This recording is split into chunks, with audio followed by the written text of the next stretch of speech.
जिजाऊ स्वराज्य संकल्पक छत्रपती शहाजीराजे नालोजीराजे भोसले, स्वराज्य संस्थापक विश्ववंदनीय छत्रपती शिवाजी महाराज, जगद्गुरु तुकोबाराया, क्रांतिबा ज्योतिरावजी फुले, माता सावित्री, माझी जनता चौथीपर्यंत शिकली तर माझं राज्य त्यांच्या ताब्यात देतो म्हणणारे कोल्हापूर संस्थानचे लोकराजा राजर्षी शाहू महाराज, तुनामाने खऱ्या अर्थानं समता न्याय बंधुता या तिन्ही सूत्रामध्ये एकत्र बांधून ठेवण्याचं ज्या महापुरुषानं काम केलं ते विश्वरत्न डॉक्टर बाबासाहेब, तसेच संत गाडगे महाराज, अण्णाभाऊ साठे या महापुरुषांना वंदन करून आज गुरुपौर्णिमेनिमित्तानं मी राजर्षी शाहू शिक्षण प्रसारक मंडळ संचलित शिवाजी विद्यानिकेतन या शाळेमधून आपल्या विद्यार्थ्यांना व विचारपीठावरील उपस्थित असणाऱ्या सर्व शिक्षकांना मी गुरुपौर्णिमेच्या हार्दिक शुभेच्छा देतो. आज या शुभेच्छा देत असताना माझ्या मनाला खूप आनंद होतो, कारण गुरु हा ज्ञान ग्रहण करून ज्ञान देणारा असतो. ज्ञानाची भूमिका, ज्ञान दिल्यानंतर ज्ञान वाढते. ज्ञानाची ज्योत जेव्हा आपण सतत विचारांच्या मध्ये ठेवत ठेवू तेव्हा खऱ्या अर्थानं आपण ज्ञान सम्राट बनतो. एखाद्या माणसाची श्रीमंती असते, त्याला भीती असते चोरांची. एखाद्या माणसाकडे खूप मोठं धनसंपत्ती असते, त्याला भीती असते पुढचा वारस कसा निर्माण होईल. एखाद्याची जमीन जुमला कारखानदार असतो, पण त्याचा वारस काय करेल याची त्याला चिंता असते.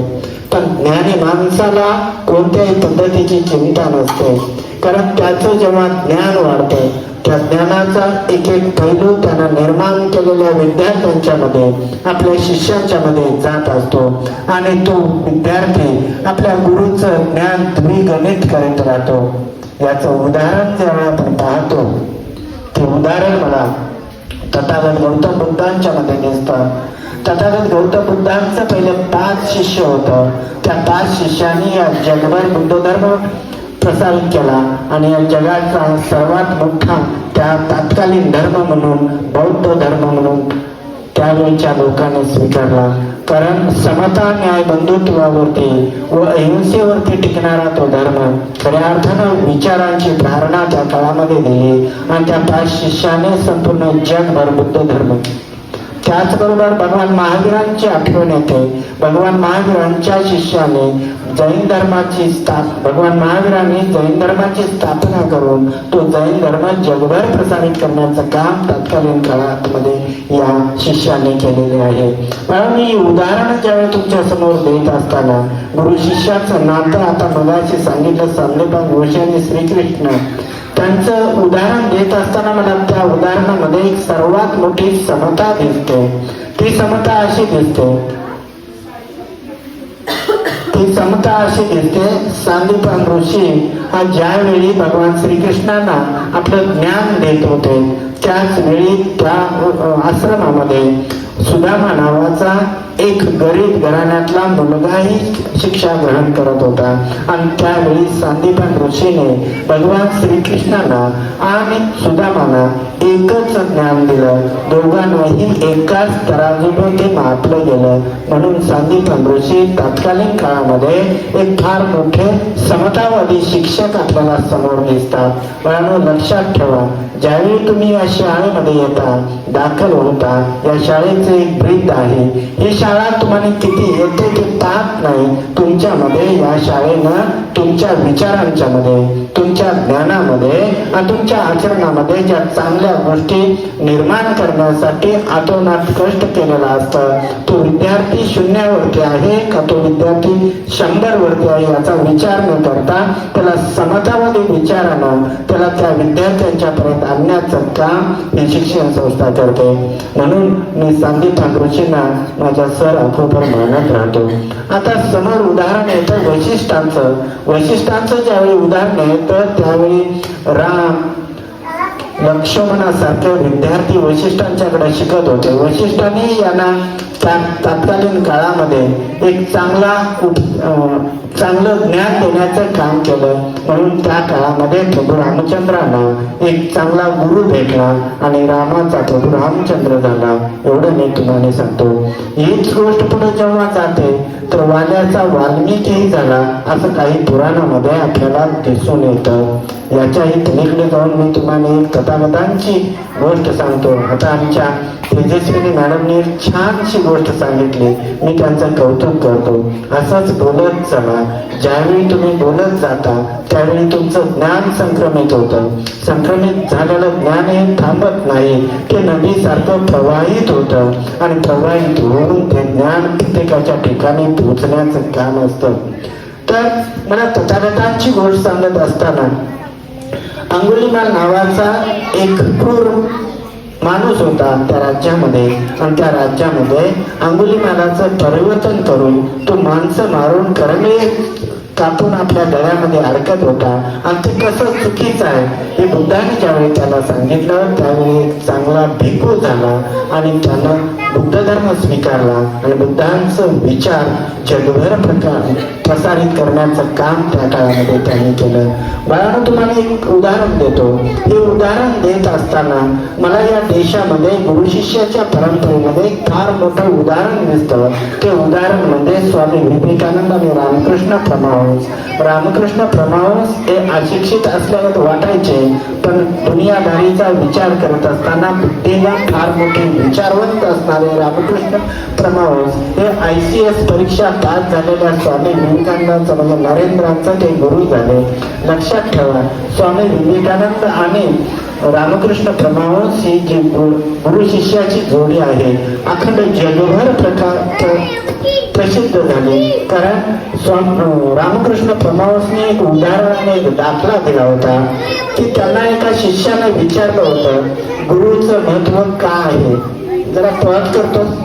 आणि त्यांच्या आश्रमामध्ये एक विद्यार्थी एक शिष्य त्यांना विचारतो, गुरुजी, शिष्याला गुरुचं महत्व काय आहे, का गुरु असावा. त्यावेळेचं उदाहरण खूप मार्मिक त्याने दिलेलं होतं. त्याने सांगितलं, बाळ, हे समोर दिसणारी होडी, ही होडी तिथून कलकत्त्यापर्यंत जाण्यासाठी तिला किती अंतर, किती तास लागतील. त्यावेळी तो शिष्य म्हणतो, गुरुजी, कमीत कमी 3 तास ते 4 तासामध्ये आपण कलकत्त्याला पोहोचू शकतो. त्यानंतर एक जहाज होतं. त्या जहाजाला एक मोटर बसवलेलं होतं. ते मोठं जहाज होतं. त्यावेळी गुरुजी त्यांना म्हणतात, बाळ, हीच जर होडी या जहाजाला बांधली तर. त्यावेळी तो शिष्य चांगला शिष्य होता. त्यांनी सांगितलं, गुरुजी, हे अर्धा तास ते 15-20 मिनिटामध्ये पोहोचू शकतं. पण तेच महत्व गुरुचं आपल्या जीवनामध्ये असतं. तुम्ही जे गती पकडता त्या गतीला वेगवान करण्याचं काम गुरुजी करत असतात. कारण ते आधी तुमचे असतात आणि तुमचा विचार करत राहतात. म्हणून गुरु हा जीवनामध्ये सगळ्यात महत्वाचा असतो. मग आता हा गुरु शाळेतलाच असावा का? हा गुरु फक्त शाळेतच मिळतो का? तर नाही. समाजामध्ये चांगल्या विचारांची माणसं आपला गुरु बनतात आणि आपल्या हातामध्ये असणारं चांगलं पुस्तक हे आपलं सर्वज्ञ गुरु असतं. या सगळ्यांच्या पोतीनं सगळ्यांचा जो गुरु असतो तो गुरु असतो हा निसर्ग. निसर्गाकडून आपल्याला जी देणगी मिळते ते न परत मागणारी देणगी असते. या निसर्गालाही आपण गुरु मानतो. जीवन सुंदर बनवायचं असेल तर आपल्या जीवनामध्ये विचारांचा गुरु फार महत्वाचा ठरतो. शारीरिक गुरुपेक्षा विचारांचा गुरु फार महत्वाचा ठरतो. ते उदाहरण देऊन मी तुम्हाला सांगतो. डॉक्टर बाबासाहेब आंबेडकर आणि महात्मा फुले आणि कबीर हे कधीही एकमेकाला भेटलेली नाही. कारण बाबासाहेब आंबेडकरांचा ज्या काळामध्ये जन्म झाला त्याच काळामध्ये महात्मा फुल्यांचा मृत्यू झालेला आहे. महात्मा फुल्यांना बाबासाहेब आंबेडकरांनी आपल्या गुरुस्थानी मानलं, त्यांचं विचार पुढे आणलं. पण लक्षात ठेवा, महात्मा फुल्यांचं ते वैचारिक संक्रमण असणारं, समाजाच्या ज्या प्रती असणारं त्यांचं विचार बाबासाहेब आंबेडकरांनी ते विचार आपल्या घटनेमध्ये आणलं आणि तुमच्या आमच्यापर्यंत पोहोचवलं. म्हणून दिसणाराच गुरु महत्वाचा आहे काय, तर ते महत्वाचं आहेतच, पण त्याचबरोबर या दुनियेमध्ये असणारं न दिसणारं आणि विचारांचं ज्याने आपल्याला ज्ञान दिलेलं असतं ते गुरु फार महत्वाचं असतात. शिक्षकाची व्याख्या करत असताना माझ्या मतानुसार शिक्षक म्हणजे शीलवान, ज्याच्याकडे शुद्ध चारित्र्य असतं तो शीलवान. म्हणजे क्षमाशील. आता मगाशीच काही मुलांनी सांगितलं त्यांची खतखत आहे ती मला हे जाणून आहे. गेल्या 35 वर्षामध्ये मी तो अनुभव घेतोय. परंतु जे विद्यार्थी काही पाठीमागे पुढे बोलत असतील त्याचा तो शिक्षकाला काही परिणाम होत नसतो. तो विचार करतो माझा विद्यार्थी अज्ञानी आहे, तो अज्ञान असल्यामुळे त्याच्या समोर असतो, म्हणून त्याचं ज्ञान निर्माण करण्यासाठी तो त्याला क्षमा करत जातो. म्हणून शीलवानानंतर क्षमाशीलता ज्याच्याकडे असतो तो शिक्षक असतो. आणि दुसरं येतं क म्हणजे कर्तव्य दक्षता. प्रत्येक कामामध्ये जो कर्तव्यानं पालन करत राहतो, कर्तव्याची निष्ठा ज्याच्याकडे असते तो असतो शिक्षक. म्हणजे कर्तव्यनिष्ठता, क्षमाशीलता आणि शीलवान या 3 सूत्रांनी निर्माण झालेला तो शिक्षक असतो. ग्रंथ आपले गुरु असतात, निसर्ग आपला महान गुरु असतो. या निसर्गाच्या दुनियेमध्ये आपण ज्यावेळी विचार करतो त्यावेळी लक्षात ठेवावं की माझ्या जीवनामध्ये मला जीवन दर्शनी वाढ देणारा जर माणूस कोण असेल तो म्हणजे माझा मार्गदर्शक. आणि हा मार्गदर्शक आपल्याला नेहमी तू मोठा हो, तू इतका मोठा हो, तू इतका मोठा हो की दुनियाभरची सुख तुझ्या पाया शेजारी असावीत असं ज्याचं मत असतं तो असतो आपला गुरु. म्हणून मॅडमने आता सांगितलं होतं की 2 गुरूंच्या मध्ये मॅडमांनी तुलना केली आणि ती सत्य आहे. आई वडिलांची ज्यावेळी तुलना आपण करतो त्या विचारांचा ज्यावेळी आपण विचार करतो, तुमच्याकडून अपेक्षाचं ओझं घेऊन तुमच्यावरती अपेक्षाचं ओझं टाकून तुमचं पालन पोषण होतं. पण शिक्षक हा तुमच्यावरती अपेक्षेचं ओझं टाकत नाही. तुमच्या जीवनामध्ये उन्नतीचा मार्ग निर्माण व्हावा आणि तो उन्नतीचा मार्ग निर्माण होऊन तुम्ही एक समृद्ध नागरिक बनावं, राष्ट्राभिमानी नागरिक बनावं हा एकच उद्देश त्या शिक्षकाचा असतो. म्हणून शिक्षक त्याची अवहेलना करणं आणि शिक्षक भविष्यामध्ये आपल्या जीवनामध्ये चांगला घटक निर्माण होणं, सुखदुःखाचा प्रश्न सोडवण्याचं एकच ठिकाण असतं. आपल्या हृदयाच्या जवळच्या ज्या गोष्टी असतात ते सांगण्याचं एकच ठिकाण असतं, ते म्हणजे शिक्षक. त्याचं कारण सांगतो. त्या विद्यार्थ्यांना या ठिकाणी आपल्या मॅडमाने सांगितलं की सगळी समान समानतेची वागणूक त्यांना मिळत असते. तुम्ही काळा गोरा धन हुशार याची तुलना न करता तुमच्यावर समानतेची न्यायाची भूमिका तुमच्यावरती चालू तुम्ही उन्नत मार्गाचं भविष्याचं या भारताचं चांगलं नागरिक बनावं हा उद्देश असतो. आता हा भाग फार महत्वाचा ठरतो. म्हणून मी जाता होता तुम्हाला 3 मित्रांची गोष्ट सांगतो. जीवनामध्ये 3 मित्र असावं. त्या 3 मित्रापैकी एक तो मित्र असतो तुमचा वडील. खऱ्या अर्थानं तुमचा वडील हा तुमचा मित्र होणं गरजेचं आहे. त्याच्यानंतरचा मित्र असतो हा तुमचा शिक्षक. आणि हा शिक्षक तुमचा ज्यावेळी मित्र होईल त्यावेळी खऱ्या अर्थानं तुमची वैचारिक समृद्धता वाढते. आणि तिसरा मित्र जो असतो हा तुमचं पुस्तक असतं. पुस्तक खऱ्या अर्थानं तुम्हाला सगळ्या प्रश्नाची उकल करून देत असतं, परंतु ते चांगलं पुस्तक असावं. चांगलं पुस्तक विचारांचं भांडार असतं आणि विचारांच्या भांडारामुळं आपण चांगलं बनतो. कुठलाही व्यक्ती ज्यांच्या घरामध्ये तो पुस्तक वाचतो तो कुणाकडे नतमस्तक होत नाही. आणि जे नतमस्तक होत नाही ते पुस्तक मस्तक सुधारतं आणि ते मस्तक कुणाकडे नतमस्तक होत नाही याची जाणीव ठेवून पण पुस्तकाचे कास करावे. 3 मैत्रिणी असतात. त्या 3 मैत्रिणीपैकी पहिली मैत्रीण असते ती तुमच्या आई. दुसरी मैत्रीण असते ती तुमची शिक्षिका आणि तिसरी मैत्रीण असते ती तुमची शाळा. आणि या समाजाच्या प्रती चांगली माणसं तुमच्या सहवासात होतात, तेही तुमचे मित्र आणि मैत्रीण असतात. याची जाणीव करून भविष्य उन्नत करा, चांगलं राहा, सुखी राहा. आजच्या गुरुपौर्णिमेनिमित्तानं आमची कोणतीही अपेक्षा नाही. आमच्या मॅडमनी सांगितलं रोज आमच्या पाया पडायची गरज नाही, पण सांगितलेल्या सल्ला तुम्ही पाळत चला, निश्चित यश तुमच्या हातामध्ये येईल. हेच मी तुम्हाला सांगतो. त्याचबरोबर तुम्हाला सांगतो, हे सांगत असताना लय हुशार आहे त्याला आपण टॅलेंट म्हणतो, एक मोटिवेशन असतो त्याला आपण मोटिवेशनल म्हणतो. या सगळ्यांच्या पेक्षा हुशारी फार महत्वाचे ठरत नाही. आपल्याला भविष्य उन्नत करायचं असेल तर हुशारी फार महत्वाची नसते. आपल्याला मोटिवेशनाची फार महत्वाची गरज नसते. आपल्याला असते डिसिप्लिन, म्हणजे शिस्त. शिस्त म्हणजे काय, मी आज जी गोष्ट करणार आहे मला काही येत नाही म्हणून मी ज्यावेळी थांबतो त्यावेळी आपला पराभव होतो.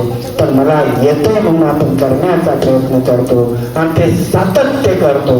एखादी गोष्ट जमत नाही म्हणून आपण ती सातत्य करत असेल, सतत ती गोष्ट करत असेल, निश्चितच तुम्ही यशस्वी बनता. म्हणून जीवनामध्ये डिसिप्लिन फार महत्वाचे. कष्ट करण्याची ज्याची ताकद आहे तो निश्चित चंद्र सूर्य मंगळावरती जाण्याची हिंमत राखू शकतो. हे माझं वैयक्तिक मत आहे आणि या मताशी तुम्ही सर्वजण सहमत असाल असं मला वाटतं. आजच्या गुरुपौर्णिमेनिमित्तानं मी तुम्हाला सर्वांना तुमच्या शैक्षणिक वर्षाच्या खूप खूप अशा शुभेच्छा देतो. जीवन सुंदर बना, सुंदर जीवनाचा एक धागा बना, चांगलं माणूस बना, सुंदर नागरिक बना. भारत तुमची वाट पाहतोय. माझं मूल सुंदर सत्वशील एक तत्वशील मला अपेक्षित आहे असा माझा मुलगा. मी त्याला भगतसिंग म्हणून पाहतोय, मी त्याला बाबासाहेब म्हणून पाहतोय, मी त्याला नेताजी म्हणून पाहतोय, मी त्याला महात्मा गांधी म्हणून पाहतोय, मी त्याला छत्रपती शिवराय म्हणून पाहतोय. असा माझा मुलगा जन्माला येईल का या दृष्टीनं भारत माता तुमच्याकडं आस बघून डोळं विस्तारून पाहत आहे. मी तुम्हाला यामध्ये पाहतोय म्हणून तुम्हाला पुढच्या जीवनासाठी माझ्याकडून हार्दिक हार्दिक शुभेच्छा आणि बेस्ट ऑफ लक.